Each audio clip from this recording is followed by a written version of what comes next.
Nous ne sommes pas dans une démarche d'exclusion, au contraire, nous sommes dans une démarche inclusive. Donc, c'est faire en sorte que toutes celles et tous ceux qui ont signé des relevés de conclusion puissent pouvoir suivre l'ensemble des revendications qu'ils ont portées.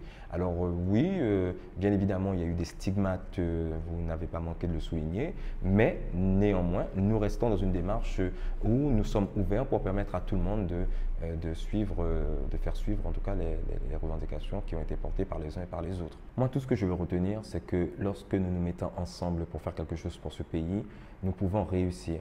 Deuxièmement, celui qui reste derrière son WhatsApp, sa télévision et qui attend que les choses changent pour la Guyane n'obtiendra absolument rien. Donc oui, il y avait eu de l'unité, mais vous savez, les dissensions font partie de toute société humaine, hein, ce n'est pas propre aux Guyanais, ça peut être en Chine, en Russie et autre part.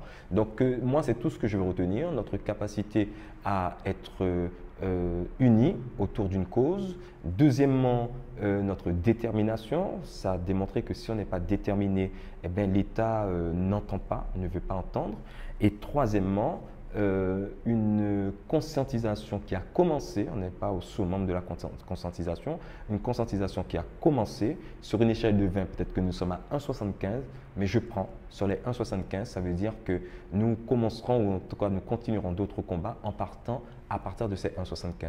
Mais je sais aussi qu'il nous reste beaucoup à faire pour à la fois être pédagogue, pour instruire cette société guyanaise, pour la conscientiser davantage, pour faire en sorte que le citoyen soit inclus notamment dans la décision politique, qu'il y participe, qu'il y s'intéresse, mais ça commence d'abord à la maison, ensuite dans le fait de s'engager dans le travail, dans le suivi du travail des enfants à l'école. C'est un vaste travail, hein, la conscientisation. Ce n'est pas qu'on a découvert sur une place, par exemple Léopold Édère, à se dire on est déterminé, première sommation. Ça va bien plus loin que ça.